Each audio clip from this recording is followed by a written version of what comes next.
you're looking freshly shorn, Sean. Yeah, I had a haircut. Hair and beard. One of my extremely expensive haircuts. Beard and ears too. Nose. Back crack and sack. Lovely. Well, anyway, on that note, welcome back to another episode of Tell Me Where I'm Going Wrong. This is a podcast presented by two exes who are now good friends, and we talk about anything really. It's very eclectic. We can talk about back hair, nose hair, the Minogues, Gaga, what else? Sexism, transphobia, political ills, etc. Anyway, how are you, Sean? Yeah, I'm okay, and I am holding a microphone today. So if you see that microphone move up and down, it's because I've got it rested on my stomach. And so when I chortle or when I breathe, it's going to move up and down, but I'm going to try not to move it around too much. Is it controlled by your vagus nerve?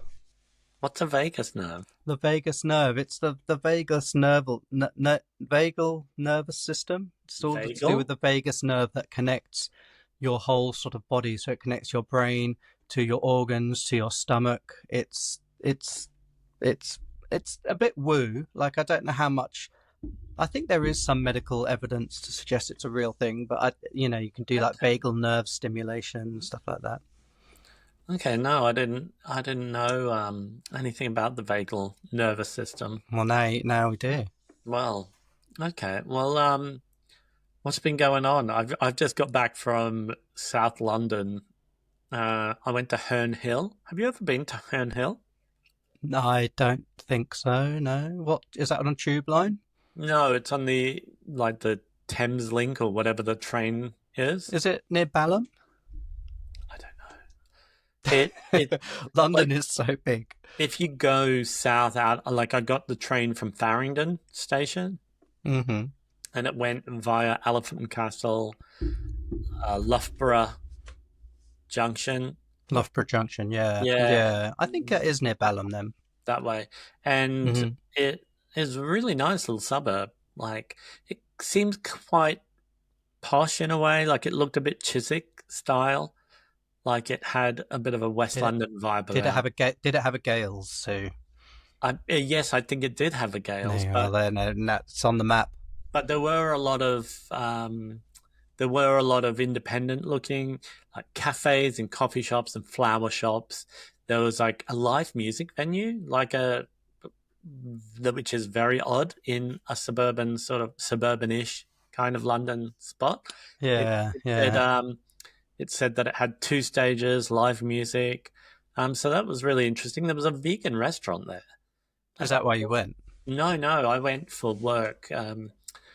Very exciting for people, but the charity that I work for, we have a collaboration burger with a chain of pubs called Fuller's, and I went down to film some content with our social media manager of the burger what do you call it? In situ? Is that the term? Yeah. But a few doors along from this pub, so I went to the Half Moon in Herne Hill, which is the Fuller's pub, but a few doors along, I saw a venue that was shuttered, but it was called now I can't remember. Not the CC Bloom's Bar and Grill. Something like the Peachy Goat or something like that. Okay. And I really should know, shouldn't I? If I hang it, I took a photo. All right. While you look for the photo, do you remember when we lived in Chiswick, Yes. in Devonshire Road in Chiswick? Not to dox ourselves or anything, but we don't live there anymore. When we lived in Chiswick, do you remember I worked at the Fuller's Brewery for about, I don't know, it was less than a year, I think. I started working a couple of weeks. No, I started working in the mail. Sorry, I'm plagued by another flying insect this week, but this is just a tiny, tiny little thing. I started in the mail room, and then I got, I suppose, a promotion. I don't know. I don't know. I was doing like stock takes because they used to have a chain of what do you call them? Off licenses. Yeah. Fuller's off licenses, and I used to have to go and do stock takes. It was an odd job, and then I left. Did the Fullers, were they called Fullers, the off licenses? I think so. Yeah. Well, I don't know. Maybe I have a vague memory of them even existing. There was one. Did they own odd bins? I don't I honestly I don't know. I can't remember. It was a long time ago.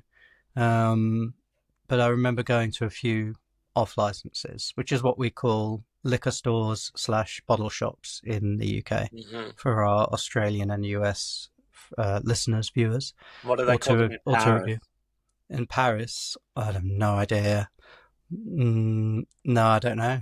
I'm trying to think what like a bottle on bouteille. No, I don't. No idea. No idea. I don't know.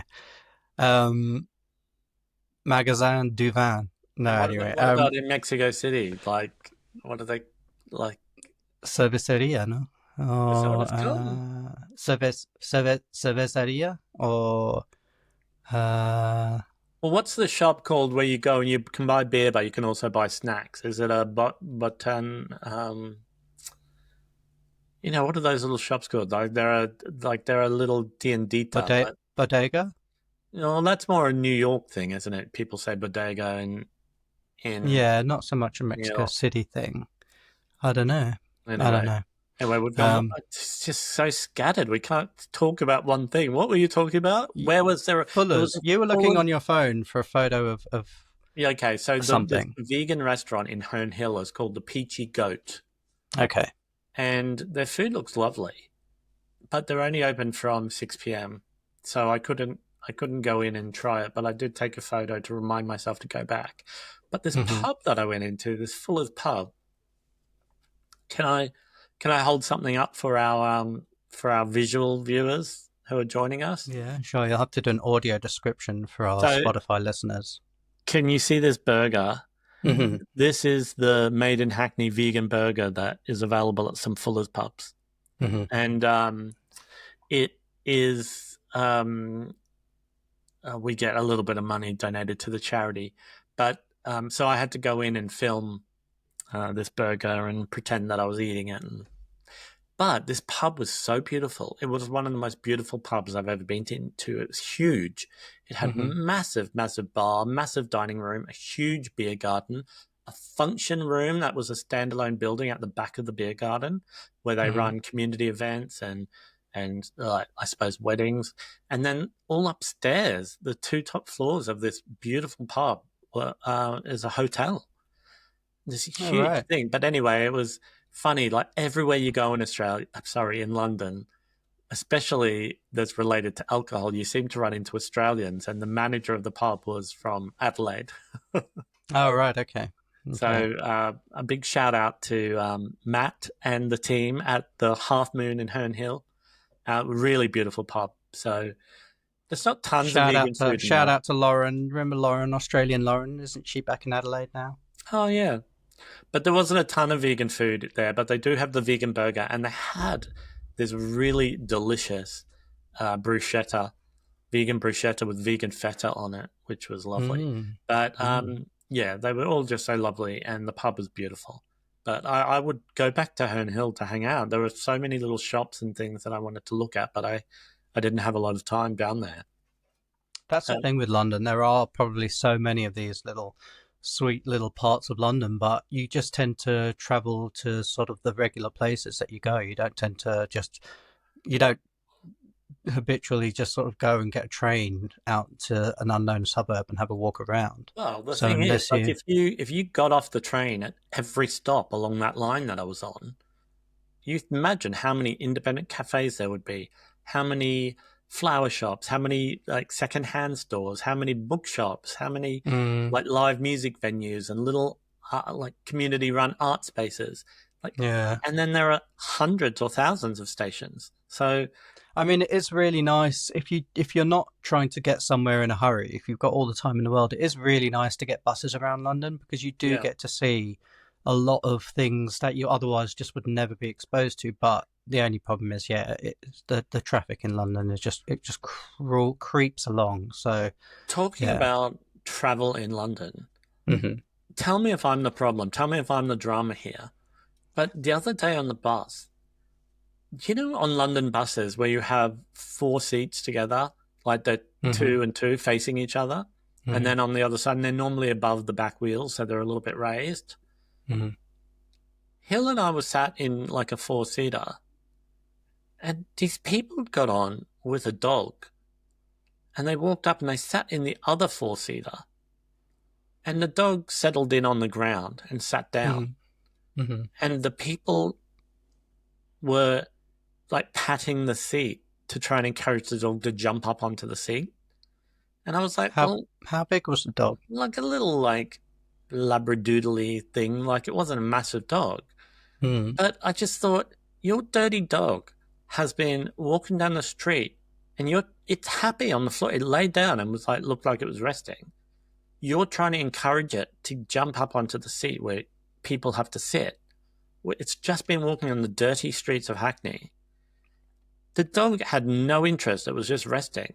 They picked the dog up and put it up on the seat and were like, doing all these like baby noises and kissing it. And I was just making me ill anyway, that whole behavior. But putting this dog's dirty ass on the seat when it had been doing God knows what outside on the street. And then the guy he was sat opposite the dog. So not only was he like kissing the dog and blowing kisses and talking to it like a baby, he then put his dirty feet up on the seat next to the dog.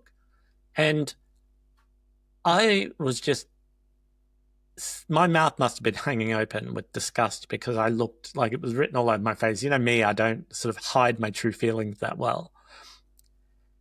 But they saw my reaction and they just didn't care.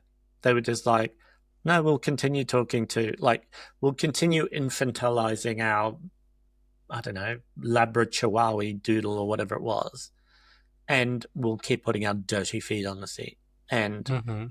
Yeah, that sounds about standard for London transport. I mean, but should I not have a problem with that? Am I the well, I problem? Am mean, I the problem? well, no, I don't think so. I just think you when you use public transport in London, you have to accept that London's full of arseholes and that there are a lot of people that give no shits to the enjoyment or safety or cleanliness of of the other users of public transport. So yeah, like I despair, at just the way people carry on and behave, like whether it's, just taking up seats. Okay, let me go through this methodically before I jump all over the place. First of all, the playing of, music, videos, video calling, phone conversations on speaker, all of that. I just, I'm speechless. Yeah. I struggle to find the words to articulate how fucking rude and inconsiderate that is. Yeah. And I mean, I just sometimes want everyone on the bus to just in unison put like the loudest video they can find on their phone, just drown it out. So it just becomes a cacophony of sound. Because why should one person get to fucking dictate what the rest of the bus has to fucking Why listen do to? you think people sit on a bus or a train and play videos at an extremely loud level?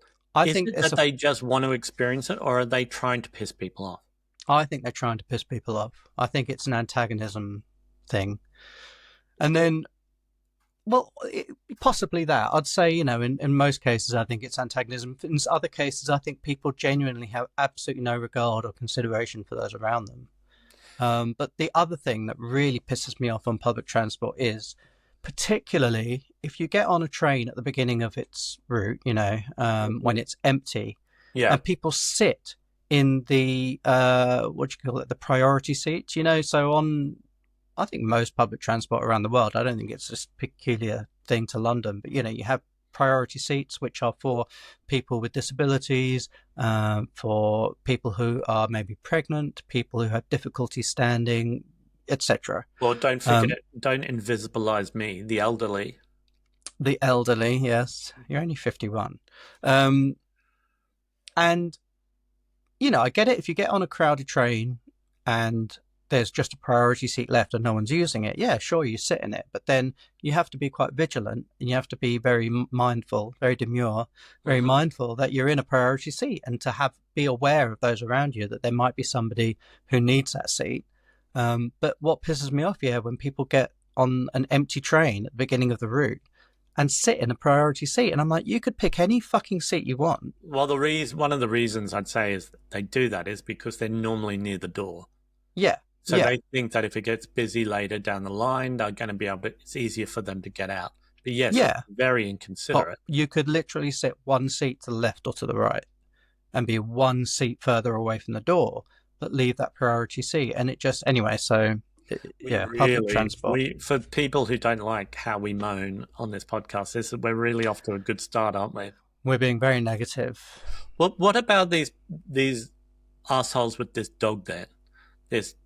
This poor dog that I'm dragging its name through the mud, saying it's not the dog's fault. A dirty backside. Well, I didn't actually see its anus, but you know, it had been out on the street, an inner city street, walking around. I didn't think it was that nice that they picked it up and put it on the seat. What is their thought process? Why would they not consider that they should try and keep these seats cleaner by not putting their dog on it and not putting their shoes on it? What are they? Is that just a complete lack of consideration? Yeah. It's complete oblivion to, the obliviousness to other people and to the world around them. A complete lack of sort of situational awareness and stuff like that. Like, it's just completely self-serving thought. Oblivion is what we're all headed to. Well, yeah. Because of this oblivious behaviour. Well, or where we want to send these people. And then what about this then? What about talking about being an old bastard who complains about everything? I went to a gig the other night, and don't even get me started about how people behave at concerts. Because I went to see a band called Illuminati Hotties. Oh, yeah. And they were opening for a band called Pop, but I only really went to see Illuminati Hotties. Mm-hmm. I am dumbfounded by the lack of consideration by people in concerts with talking, with antisocial behavior. Now, I feel like a really old person at this as well, because most of the people around me at the show look to be in their 20s. I don't know why. This band Pop, who were the headliners, have been around for quite a while, so I don't know why. But there were people not only talking, and I was right down the front. It was at the Kentish Town Forum. So I was down on the floor, just maybe 15 people back from the front. Not only were people talking while band was on, but they had their back to the stage. So they were facing the back of the venue while they were talking. And these people talking beside me, I said to them, "Are you going to talk through every song?" They just kind of looked at me, looked back at each other, stopped talking for maybe about 15 seconds, and then started talking again. And just to me, it's so staggering, like people's behavior. Then also, I don't know what it is, but because I don't drink anymore, maybe I'm more easily annoyed by people's behavior when you get into these situations where they're either drinking or taking drugs. But everybody seemed to be off their heads. And then not being aware of their body space and ramming into people and talking, stepping on people's faces, blowing vape smoke in people's faces, all of this sort of thing, right? And then this guy in front of me, it was packed. This guy in front of me took his shirt off. So his naked, sweaty body in front of me, pushed up against me. Was it particularly hot in the venue? No. But he looked like he was sweating from maybe taking something. He looked like he was having a moment. And the guy next to me looked at me and said, "Oh, that's new. Haven't seen that one at a gig for a while." And I just tapped this guy with my as tip of my finger as I could, because I didn't want to touch his ugly, sweaty body. And I tapped and I said, "Mate, you need to put your shirt back on. This isn't acceptable." And he stunk as well. It was really smelled like body odor. And then he didn't put his t-shirt back on. He had a jacket, a light coat. He put that back on without putting his t-shirt on. And I was just I had to move. Like, I had to move like a few people away, and they were still there. Everywhere I went in a crowd, people were talking Yeah. or being Yeah. antisocial. Yeah. So, I don't know. I just don't know. There was, this is just a moan fest. This is a negative moan fest. But when I went to see, what are they called? The cover ups recently with Billy Joe Armstrong, and someone just kept farting, and it was so rank, and I was just like, and people like near me would just be like, "Whoever's farting, just fucking stop! It's disgusting!" And it was just really, really rank. And he just did it through the whole gig. And the same thing happened when I went to see that Dolly Parton impersonator up in Leeds a few months ago. yeah. And it was the same thing, just these rank farts all through the second half of the show. And it's just, yeah, like it, it, I don't know, like what people just don't care, do they? Well, Don't like care. when I went to see, I sat with Kay when we went to see Oh yeah, you went Frankie to see what? Boyle, his stand up, and that person had a cough, and Yeah, they were yeah. coughing like every 30 seconds. And then Hmm. sometimes the coughing fit lasted a while. Sometimes it was one cough, Yeah, but it was yeah. spread all through this. And, And what Frankie Boyle was like, and he just lost his shit with this person. but like I don't want to like body shame because obviously we all get coughs now and then, we all fart, but it's just like if you're in a crowded room and you've got like a fucking fit of coughing fit or a fit of farts or whatever, like just fucking leave the room. Like I know you want to like see your band or comedian or whatever, but it's really not fair on the other people in the room, is it? Like it's just really fucking inconsiderate. But this um coughing fit person, she was, I think, like in the front or second row, like mm, right in this tiny venue in the basement of Soho Theatre. So what? There's what, about 100 people in that room or something? It's mm, not big. But she was so close to the performer. He could see her completely coughing all the time as well. So it wasn't even just it was this disembodied voice in a yeah, dark void. yeah. It was he was looking at her, and he kept sort of rolling his eyes and looking annoyed. I mean, Frankie Mm, Boyle doesn't suffer any behavior. I was going to say bad behavior or any behavior. It's not hard to piss him off, but he was kind of, you could see him trying to deal with it.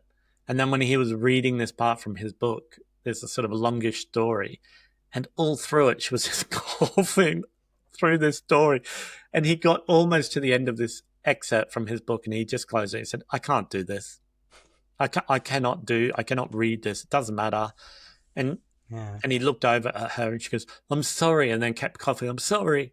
And he goes, "Well, are you fucking dying or what? Like what, And she said, "Oh, I'll go then, I'll go." And she stood up, and, because she was like pushing people out of the way to get out, 'cause it was this tiny theater. And he was like, "Look, you don't need to go. Like, it's not that. It was just, I'm just reacting to you coughing. Like, it's making me feel a certain way. I'll go." And Hmm. she sounded like she was crying a little bit. And he was going, "Oh, God, come on, just sit down. Don't go." "No, no." And she went out. And then there was a guy sat next to her, and Frankie Ball said, "Are you with that person?" And he goes, "Yeah." And he goes, "Oh, look, if you go out and tell her, I'll give you tickets to a show or something, maybe when she's not coughing." Yeah. But yeah, I don't know. Like, I don't think I would go to a show if I was coughing like that. No, no, that's what I mean. Like, yeah, But if you, also, there's a different level of what show you would go to, right? Like, you might go to a stadium show and stand like 10 meters away from everybody, where there's no one can hear you cough and you can still see the show. But yeah, you wouldn't go and sit in a little basement theater in Soho in the front no, row. no. And What? if it was, like if it was, Cyndi Lauper's farewell tour or something, and that was the last time you were ever going to see her, and you had a hacking cough, you'd be like, I'm sorry for everyone around me, but I'll wear a mask and I'll go to the show because I don't want to see the last ever, concert from Cyndi Lauper or something. But Well, do you know a yeah. friend of ours? I won't say her name, but has a persistent cough at the moment. Oh, right. And Okay. I caught up with her recently, and she Hmm. told me she was at the theatre. And I mean, her cough is like this. It's like every minute she coughs. And She's having all sorts of tests and everything done for it because it's been going on since December. And Very it's curious to know who this is. all the time. But she went to the theatre. I don't know what she saw, maybe the Book of Mormon. And I didn't want to say to her, look, maybe you shouldn't be going to the theatre when you're coughing like that. But somebody behind her after the show came and punched her in the back and said, you've ruined my one night at the theatre that I've had for you. My first night in the theatre, this was meant to be a special night for me, and punched her in the back. Punched her in the back? Yeah. Mm-hmm. Wow. I mean, I don't condone like coughing and disrupting performance, but I also, nor do I condone violence. What would justify punching someone in the back in the theatre at the Book of Mormon? Well, I mean, if somebody was like, well, no, I'm not gonna think of a hypothetical scenario which does condone violence. So I think you deserve a slap for going to see the Book of Mormon. I'd go if I got a free ticket. Yeah. Hey, whenever you put your glass down on the table, it reverberates. Oh, I know. But I what keep is forgetting. that? I need Do you to have just. a coaster or a rubber mat? Have you got a mat? No, I don't. No, I don't. I need to get one. But talking about, maybe we should change the subject. I don't know. I was going to talk about more antisocial behaviour, but I don't know. Well, we can. Should we just get it all out of our system now? Well, can we talk? Well, something about human nature, not the boy band Human Nature. Oh, right. I was going to say what the Australian, people's behaviour and why we react to certain ways that we do.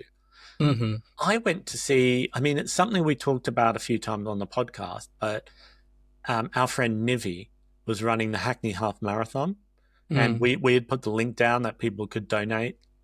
So if anyone still wants to donate, I think the donation page is still open. So he actually ran the marathon. I went and watched him run the other day.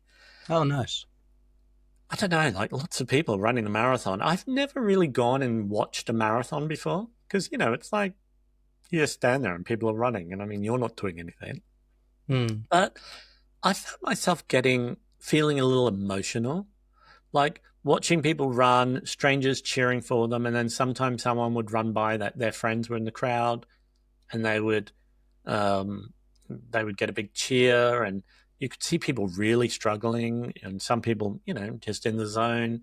And I found it emotional. Did anyone have a hacking cough while they ran? No, they didn't. But there was. Look, I'm trying to talk about nice things, and you're bringing it back to complaining about people. I will complain that there was these people that let their fucking children put them over the barricade, and they had a bowl of sweets that they were handing out to runners because sometimes people like to have a sweet or a gummy bear to give them a little bit of glucose or whatever. Yeah. But these kids, these 3 or 4 little kids, they all wanted to be the one that handed a sweet to somebody. So they kept edging out further and further, and they were like fucking in front of people who were trying to run and getting in people's way, and people like tripping over them. And the parents were just stood at the side drinking their lattes and like laughing and whatever, not caring. And these kids were actually nearly tripping people over. Like people were like having to jump around them. There's something about some parents, isn't there, that they just think their child is exempt from any rule, or that their child deserves to have whatever experience they desire, irrespective of other people in the world, or irrespective of what other people have to, what other rules people have to follow and stuff like that. Like I had a group of students once that I took to Stonehenge, and we were doing a guided tour of Stonehenge, and it was quite clear. I mean, it could not have been clearer that you're not allowed to, well, I mean, I can't believe I even have to say it out loud, that you're not allowed to step over the barrier and run into the middle of the stone circle. I mean, not only are there signs everywhere, there's also a fucking barrier. And there's common sense. And common sense. And this student of mine, she was a mature student. She was there with her husband and her child. She picked up a child, put the child over the barrier, told him to run into the middle of the stone circle so that they could take a picture. And I was so mortified. Like, obviously security shouted, ran over, they escorted her and her husband and the child off site. They asked what group she was with. I was just just mortified. Did the I was entire group so... get kicked out? No, I apologized. Said I'm so sorry, and I said, and he said, well, you're lucky we're not going to throw you all out. And I was just like, what is wrong with people? What did this person say afterwards when you spoke to them? I can't say anything. I don't want to say anything more on the podcast. No, But but I want to know if they were remorseful.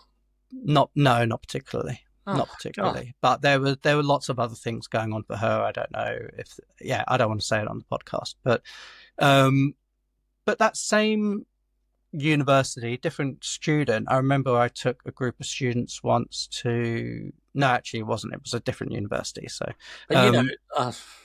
but I took students on a backstage tour of the National Theatre in London, and it's a really interesting tour. The tour guide takes you around the different theatres while they're empty, and some of the backstage areas, and blah blah blah. And then we get to sit down in the stalls of one of the theatres, and the student puts his feet over the empty seat in front of him and like dangles his legs over the empty seat in front of him. And I just looked at him and I was like, what are you doing?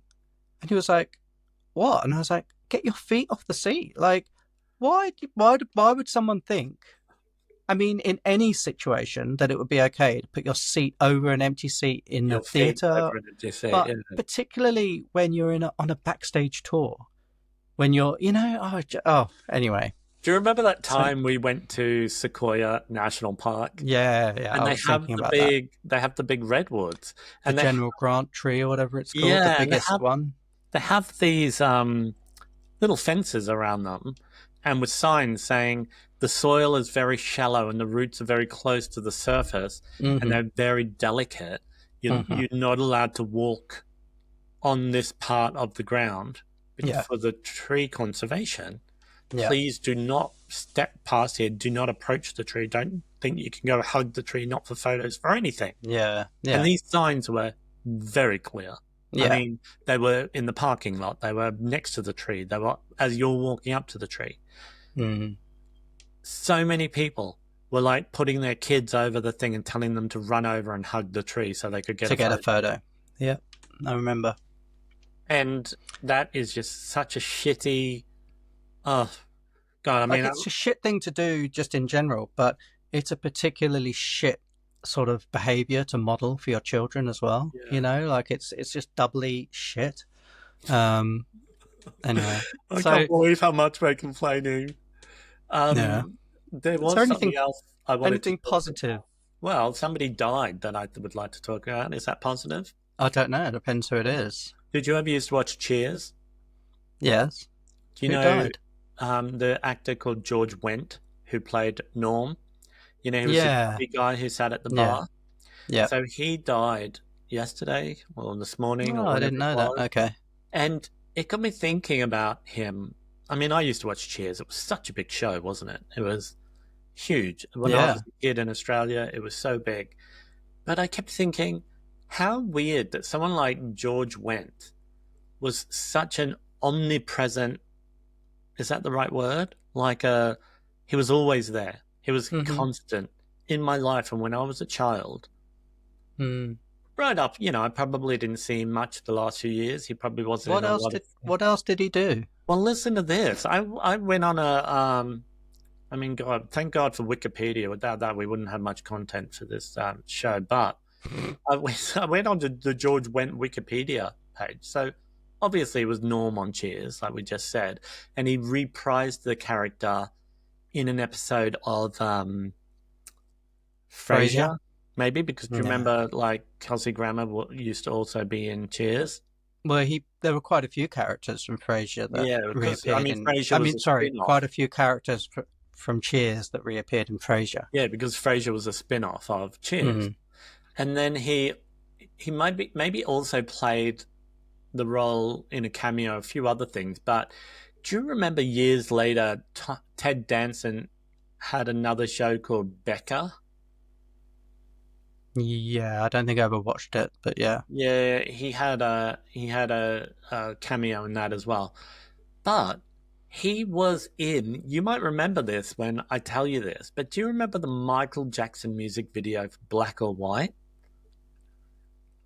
And Yeah. there's Well, all of those people like going, it's black or white, and turning to the camera and morphing into other people. He's yeah. one of the people in it as himself. Really? Like he's in that video. I found that, and then I had this recalled memory going, oh yeah, I can always remember seeing Norm from Don't remember Cheers that. in that music video. Okay. Also, he was in a handful of episodes of season 6 of Sabrina the Teenage Witch. He Really? played a newspaper owner or manager, and Sabrina was doing an internship, like at the Boston newspaper or Boston Globe or whatever the newspaper was called in the show. And she actually, Melissa Joan Hart, actually posted a photo of her and him together today to say, oh, it was sad that he had died. And Okay. and I remember his character. I wouldn't have remembered it without reading about it on Wikipedia. But I used to love Sabrina the Teenage Witch. Yeah. It's great. Probably around season 6, I maybe had dropped off a little bit. But Who? Just go back to Cheers for a second, because I used to watch that religiously. yes, It was on Friday nights in the UK when I was growing up, and I used to watch it religiously. Who sang the theme song for that?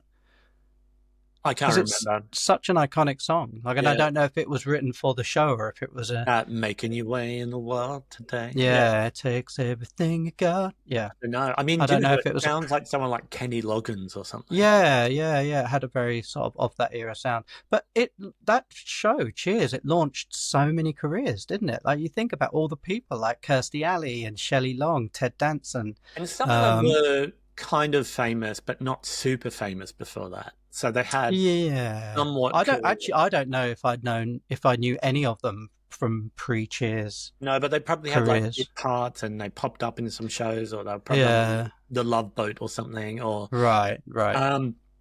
But yeah, that really made them household names all over the world. I mean, it was the Friends of its time, you know, it was that famous. Yeah, exactly. But in other bizarre George Wendt news, guess who he is the uncle of? Don't know. Give me a clue. Okay, I mean, I won't get it because I'm so shit at pop culture. It's an actor from a show that you like, one of your favorite comedy shows from maybe the 2000s. One of your favorite comedy shows. American, I'm assuming. Yes. Comedy shows like 30 Rock. Yeah, from 30 Rock. Okay. The male actor. Not Kenneth. No, what's his name? Kenneth. I can't remember his name. Wasn't he the one that I said Jack McBrayer was? He was friends with. Did I tell you this? I don't know. This is such a bizarre segue. We're going off on a tangent here. That Jack McBrayer, or whatever his name is, right? He is best friends with Gavin Rossdale. Oh, really? And I read an interview with Gavin Rossdale the other day where he was talking about how Jack McBrayer comes over to their house to hang out with him and the kids. And oh, really? Interesting. They're really good friends. How would that even happen? Yeah. But anyway. But so somebody else on 30, I don't know. I give up. We could be here all day. Jason Sudeikis. Oh. Was it Floyd? Was that his character? Yeah. I think that was. Yeah. So he is the son of George Wendt's sister. Okay. So it's his uncle. Okay. Isn't that a little bizarre little piece of... So would you consider, when we talk about Nepo or Nepo babies, would Jason Sudeikis be, like, is that a form of nepotism to become famous? I think that's too far removed. But if your uncle is on one of the biggest sitcoms of all time and is one of the most famous people on the planet, does it open any doors for you? It might get you an audition, maybe. It might get you an in with an agent, perhaps, but I don't know. And talking about music videos that George Wendt was in. Oh, yeah. Also in the music video for Ghostbusters. Oh, was he? Yeah. What were you going to say? No, sorry. I was thinking of what's his name, Kenneth from. Oh no. 30 Rock, because he was in the music video for. Oh God, what is it? It's he was in. Wasn't he in a video for? It's that Mariah. Swift? It's that Mariah. He's in a Mariah video. I can't remember. I thought he was in a Taylor Swift music video. Oh, maybe he is. I don't know. Anyway, George Wendt was in the Ghostbusters music video. Okay. I As can't what? remember. I don't know. There was some people on the street going, who are you going to call? And there would be like a firefighter turning around, Ghostbusters. And Was his agent just like trying to get him jobs anywhere that they could? Like, maybe oh look, they need someone for a music video. he wasn't shy about diversifying. He played Edna Turnblad on Broadway in Hairspray. Really? Yeah. And he also did it Wow. off Broadway, like a touring version of it. Oh wow. And apparently he really loved it and was really good at it. And do you know this horrible show, The Masked Singer, where Hmm. celebrities wear like costumes, like cosplay sort of things? And then he was in 2023.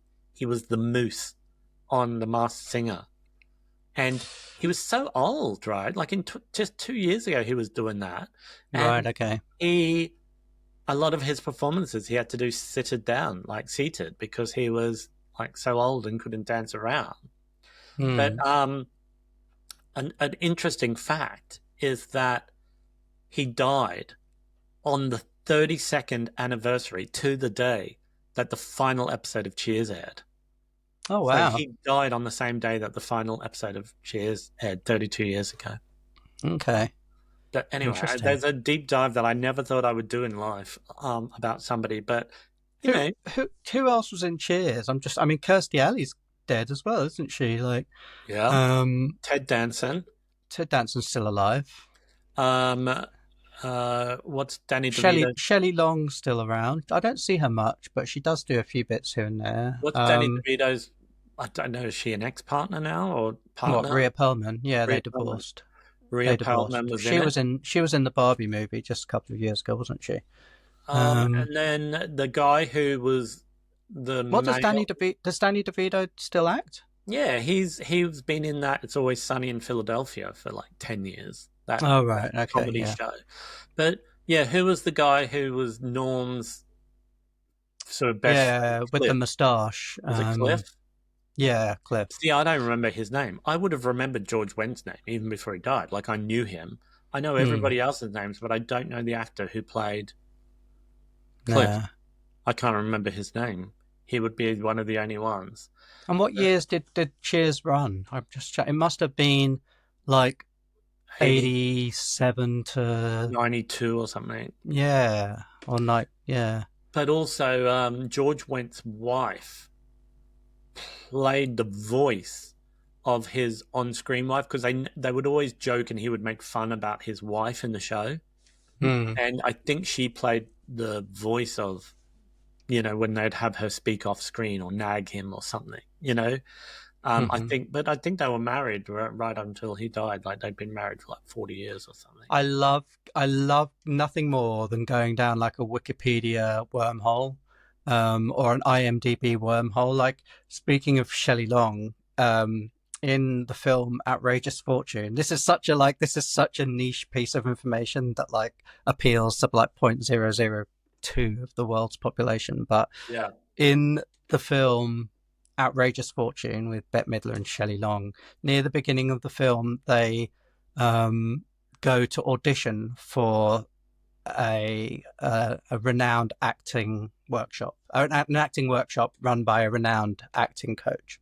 yeah, And there's the woman at reception, and she's got such a bit role, like she's got like a couple of lines, but she's got a really distinctive voice. And so I obviously saw the film, decades ago after it came out, and then in more recent years, I'd watched the God, I can't think what's it called.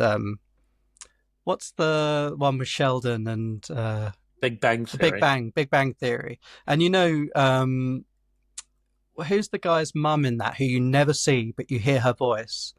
Um, who's the guy, the geeky guy with the I mean, they're all geeks, right? But like the skinny one who ends up with Penny, and He doesn't end up with Penny. does he not end up with Penny? No, he ends up with Bernadette. Bernadette. Sorry, yeah, I'm getting them confused. What's his name? I can't remember the character's name.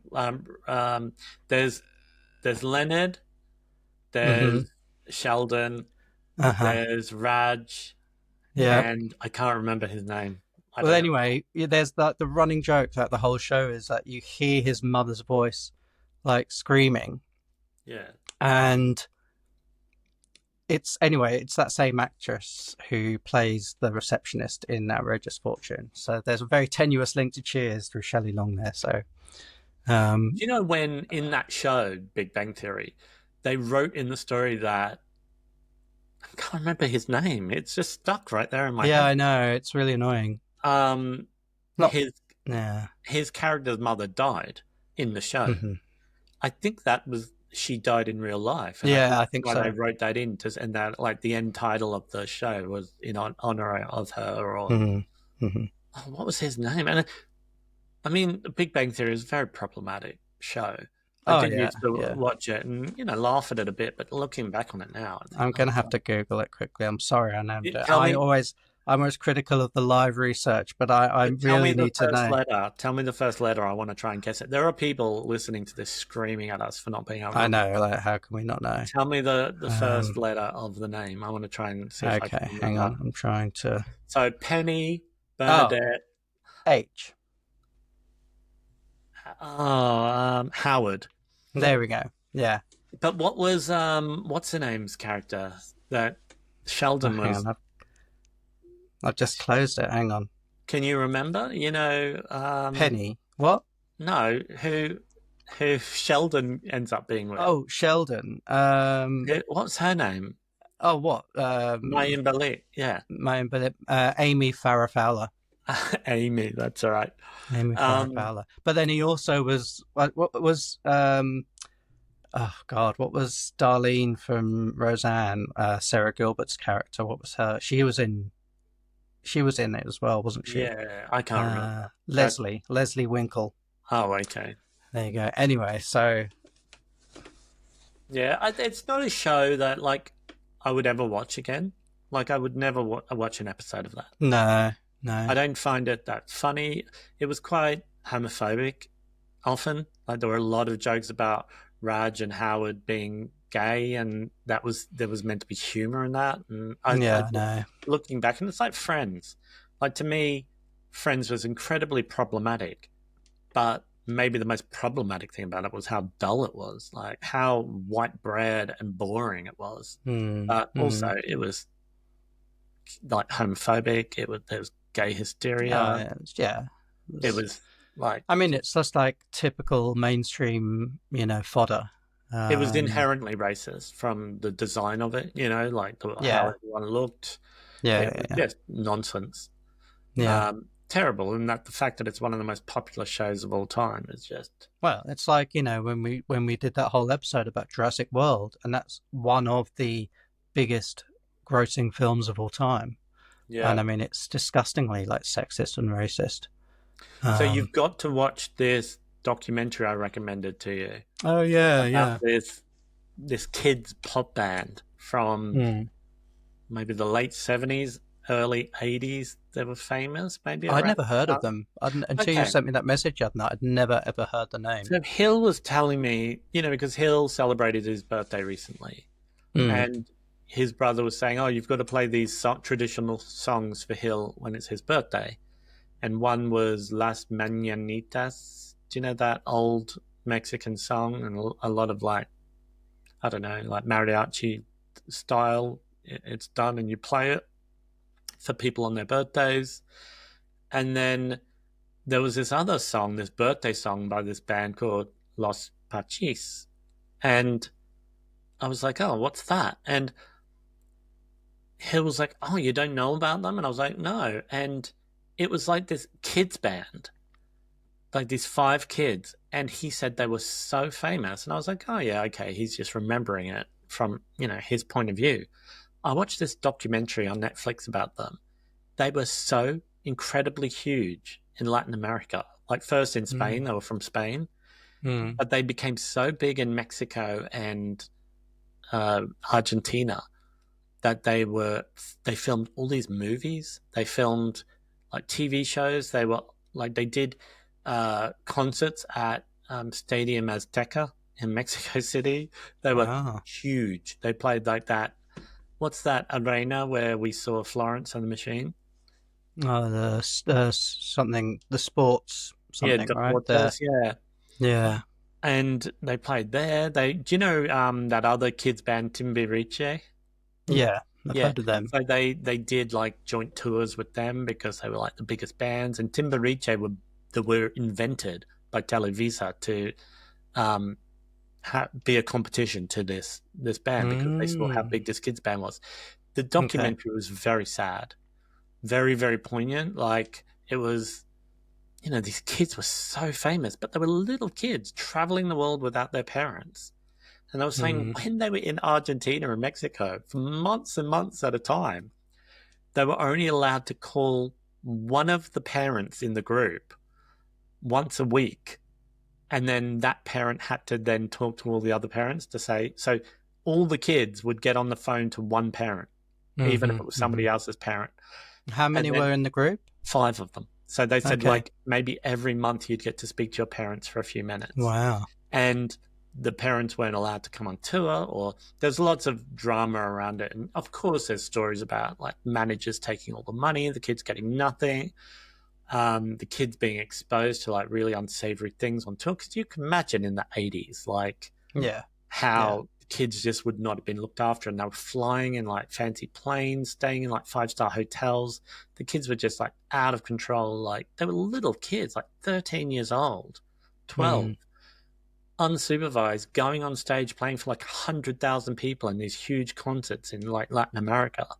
mm. And it is the wildest story. Like I can't believe I didn't know about it. And it is the most Yeah. un- So unbelievable you'd set of. recommend it even for people who have no knowledge of who they are or Yeah, anything. well, It's I just didn't for like a really know. human interest. Yeah, I didn't really know who they were, but the one thing that really struck me as quite sad, and I don't want to give it away, but I think it's quite an obvious story about how something like that might go. Like, I don't Well, think I'm. don't then. Don't. I don't want to know. Like, Well, I just. It's quite pertinent to what I'm going to tell you. It's just one of the reflections at the end of this documentary, where one of them talks hmm, about the experience and um, how intense the experience was, that how something that can be so massive can leave you feeling so empty, right? That hmm, how something that can be bring you the most joy or wondrous experiences in your life can also be the thing responsible for your lowest lows, and hmm. that trying to Okay. reconcile that for the rest of your life. And I thought Yeah. that's what I found very touching. Like all through it, I was just my head was spinning from the story, but this bit at the end of that insight into how, it got me thinking, like that happens to a lot of us in life, doesn't it?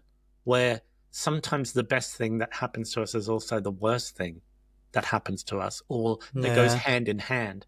Like I remember growing up in Australia and living on the beach and it being beautiful and one of the best experiences you can have as a child, but it went hand in hand with being poor and homeless and like living in a tent and being from an abusive family. And Hmm, so you spend your whole life trying to reconcile those two sides of your experience, or those two sides of hmm. your life, to try and find the good memory and give yourself permission to remember with joy.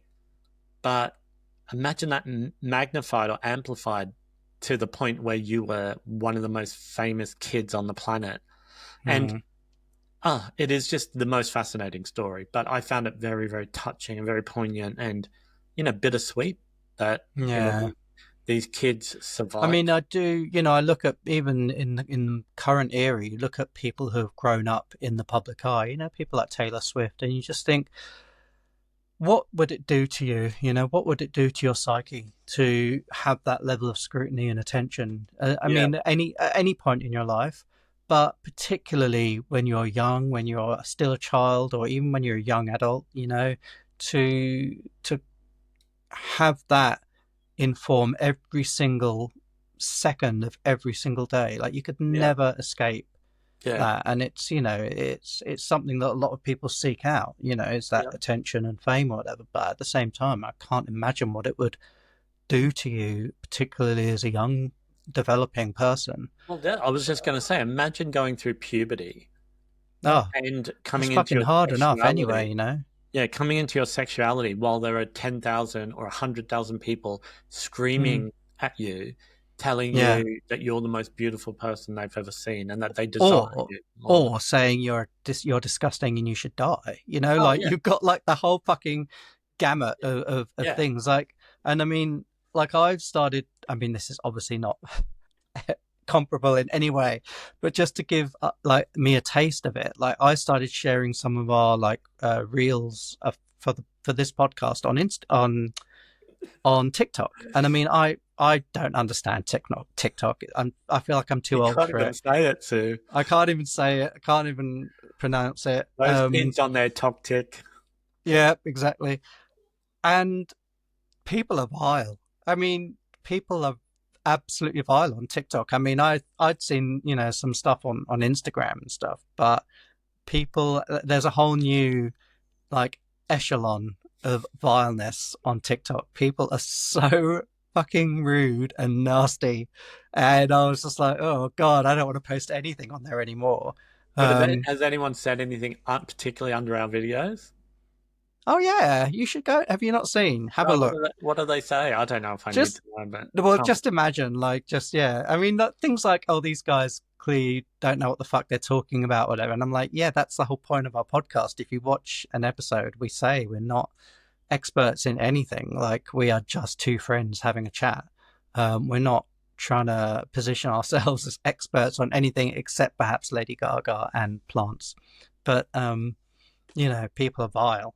People just there's no consideration. And I suppose that goes back to what we started talking about at the beginning, is that there is no consideration, is there, for the feelings or well-being of other people. What was that? I don't even know what that comment was on the last video or two videos back. But Oh, it I didn't don't make even any sense to me. It doesn't make any sense at all. No, But no. what that people like, what do people get out of trolling online? Like, what do you get? What psychological Well, benefit do you get? I think, how do I put this? I think there's two different things here. I think one is people who have mental health issues, perhaps, who have psychiatric conditions, and they have a compulsion to say things, perhaps, and that's one thing, and that's that's just people. People are people. But then there's a whole other side where it's people don't necessarily have any of those things, but they just are vile. They just love to tear other people down. Do you remember that story of that girl who was being bullied online, cyberbullied? And it was the really, really extreme version of cyberbullying from somebody. And it was death threats. It was calling her fat and a slut and everything. And it was horrendous, this teenage girl. And when the police investigated, they found out that it was the kid's mother was doing it. It was a very famous case, and she might have been arrested for it, I think. Like, it was really horrendous. Did she, I mean, was she just very unwell? Did she have... Well, I'd imagine that would be the case. There's a really good podcast series, True Story, and it's about a British woman from West London. And she was a radio DJ, and I mean, I won't do the giveaway, but it's along a similar thing where she had an online relationship with this guy, and it turned out not to be the guy at all. I'll find a link, actually. I'll put it in the show notes, because it is actually I think it's only 4 episodes, but it's a really, really impactful story. It's really... My sister Michelle, who watches the pod, she'll appreciate that. She loves stuff like that. Yeah, I think she would actually really enjoy it. I'll find it and she left a comment encouraging me to go into politics. Yeah, saying that I should something about vegan ham. Yeah, she said go vegan ham on it. She said because it's the age of the disruptor. And she did say that she supports the Save the Bees campaign. And just to be clear, just to clarify, I support the Save the Bees campaign, but it also shits me. And I also think we should save... come out of that conversation having a slight appearance of being anti-bee. If I post it on TikTok, shall we see what comes back? Yeah, sure. Let's see what people have got to say on TikTok. by All all right. means. I mean, it's like you do anything like this online. I mean, I've been doing online stuff for 15 years. And the way that you have to get to a point of not giving a shit, like I'm to a point now where it has to be something quite drastic for it to get my attention and for me to be triggered by it. Mm-hmm. But there have been a few things in the years that have annoyed me. Most of it is just like whatever. If somebody is like offensive in some way to other people, like if they're racist or transphobic, I just delete them and block them. Yeah, yeah. I don't really engage. Like No. we had the video a few back about trans rights in the UK, and there were just some comments under that where Yeah. on If Facebook and on YouTube, I just deleted and blocked them and because if somebody wants to sort of question something you've said or clarify something you've said or have a reasoned debate about something, that's one thing. But when people A clearly haven't watched the whole episode and B just come in guns blazing like telling you you're anti-woman if you support trans women, it's just like fuck off. There's no point in yeah, engaging with stuff like and that. this bullshit that people go on about, like, oh, I see that you're into like silencing people, you're against free speech by not leaving my comment up, and I'm like, free speech, these nuts, asshole, like fuck off, like, like I've got no time to put up with Yeah. or platform transphobes or bigots, like No. there's enough space on the internet for you to go and talk your bullshit. Yeah, exactly. But yeah, so although we don't obviously know Taylor Swift levels of online abuse, I had the tiniest taste of it last week on TikTok. So it Yeah. just confirmed my dislike of TikTok But even you more. get, when you become like an influencer, there's a sick, twisted part of you that you don't like it, but you understand that it's beneficial to have trolls because it helps the algorithm. Like, people hate watching you helps more people see your content. Like That's how twisted it is. the old adage of there's no such thing as bad press. It's Yeah, like and there's no such thing as a bad comment. yeah, it's like, Like it could oh, literally be like "die fuckers die" or whatever. You'll be like, "Ooh, goody." yeah, and it's like, oh, quick, like another 10,000 J.K. Rowling fans are going to hear about our video. I'm so happy. Mm, Like, our yeah, views are going to skyrocket. And weirdly, I mean, we don't get a lot of viewers on our channels. Like, there's no secret that we're not like we're Mr. not Beast. blowing up. We're not Mr. Beast or Joe Oh, Rogan levels. did you see the? Yeah, go on. I'll let you finish your But train of thought. it's But very telling that our most viewed episode is something that probably a lot of those people watching it were like watching it to disagree with us, and that was oh the, yeah, for sure, for transphobia sure. issue Yeah, yeah, episode. So that was over double what most of our other episodes get. I mean, it's more than 200 views, near the most watched behind it. So mm-hmm. it was really mostly driven by people who are just filled with hate watching us. I mean, Yeah, that's how a lot yeah, of content creators go about. They make stuff they know that will find an enraged audience. yeah. Well, speaking of that, like when you talk about Mr. Beast, did you see the news last week? I think that he'd made a video of his visit to Mexico, and he'd gone to a lot of the Mayan temples. He'd gone to Chichen Itza, and he'd gone to like a few of the pyramids in that region in Yucatan Peninsula. And he, I mean, he went to a lot of places that are normally off limits to everyone, visitors, whether they're Mexican or international visitors. So that pissed a few people off, but he had gotten permission to do that from the Mexican government. Yeah, So that's that's not really his fault. But then just halfway through, there was this like completely unashamed ad for some sort of chocolate energy bars that he yeah, he's got his creates. own Mr. Beast bars. Yeah, Yeah, and he'd like totally done that in the middle of like trying to explain like Mayan mythology and stuff like that, and it really pissed a lot of people off. But again, I think you're right. I don't think actually he cares because I watched the video because it piqued my interest, and I've never watched a Mr. Beast video in my life before, and yeah, so yeah, and he's in the grand scheme of problematic people, he's not no, high on the list. I mean, no, he does a lot of charity work. He might associate with some people who aren't savory or our cup of tea. I don't think he's a hateful person. He does a lot of No. charity work. He does a lot of health initiatives. Yeah. As far as people online go, like, he's no Jeffree Star or someone who's openly fucking says racist things or racial things online, or Mm-hmm. you Mm-hmm. know, there are really problematic people online. He's not one of them. It's just No. that he brings a lot of attention because he's so huge. He's like the biggest YouTuber. And I suppose, he's is he is American, right? He's not Canadian, is he? He's Yeah, he's American. from the US. Yeah. Yeah, and obviously at the moment, I think there's quite a lot of tension between the US and Mexico. So I mean, I'm sure that may come into play a bit as well. Speaking of American politics, I just noticed at the beginning of the episode when I reduced my screen, I took a screenshot from a news article before to send to my South African friend, and it's just been staring at me in the face the whole episode. And it's just this, the story in the news about white South Africans being given refugee status to come Yeah. to the US, and it was an article about that, and it was a South African guy wearing a MAGA cap, but it's MAGA, but it says underneath "Make Afrikaners Great Again," and it's just been staring me in the face the whole episode. So I just wanted to quickly mention it because it's just so absurd.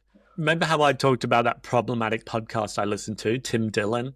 He he kind of like role plays as like a right wing commentator, and he was doing a whole bit on his podcast this week about, like white South Africans, like, they get a bad deal. And he was doing this whole bit, and he's like, I don't see why they can't come over. And he got, I don't know, 10 minutes into this bit that he was doing, and he just couldn't even do it. He said, "Oh, look, get this story out of here. We're not going to pretend we care about white South Africans crying. Let's move on." And then he went on to his next shtick that he was doing. But I remember at my old job, there was like this white South African guy who used to come and do like some maintenance stuff around the premises.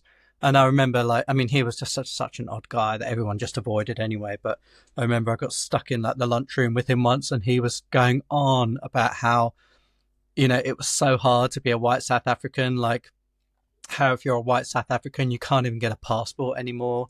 And I was just like, mate, I'm leaving. Like, I'm on my fucking lunch break for a start. Like, I don't need to hear this shit. Like, but yeah, that whole conversation around. Anyway, we don't have time to get into it, but yeah. Anyway, well, I think I can delete my screenshot. We have covered a lot of topics today. None of them positive, I don't think. Well, we did have some good memories of George Wendt, so even though it's sad that he's passed away, all right, we did have some good memories of him and his cultural contributions. I've seen him in and appreciated him in a lot more than I would have remembered at first, at first thought. So, I hope the people that loved him and appreciated him are feeling okay about his passing. And, and I don't know what else to say about, I was gonna talk about trolls on the internet, but I don't know, maybe we're tempting fate too much by almost like daring people to do their best or take their best shot. But yeah, well, it seems futile to even say, before you leave a nasty comment, think about the people involved. But as if anyone's going to listen to that. Think about the people involved and realize how much we love the help with getting to the algorithms. And so thank you. We appreciate your hate scrolling and your hate watching and your hate commenting.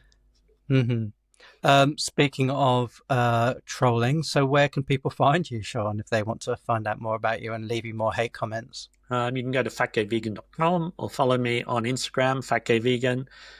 You can find out about the charity where I work, doing food security work at Made in Hackney, and that's madeinhackney.org. And you can come along to events that I run, lots of events coming up. And what about you?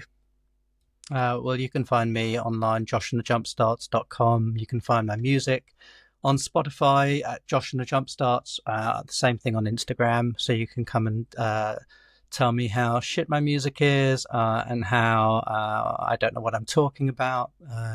Or you can say something nice just for a change. So please do that. Otherwise, you can find us in your feeds every week. You can subscribe here on YouTube or Spotify, wherever you're listening or watching to this podcast. And we'll be back in your feeds this time next week. And I don't know. I guess sometimes you just want to go where everybody knows your name. Well, all right. Cheers. Cheers, everyone. Bye.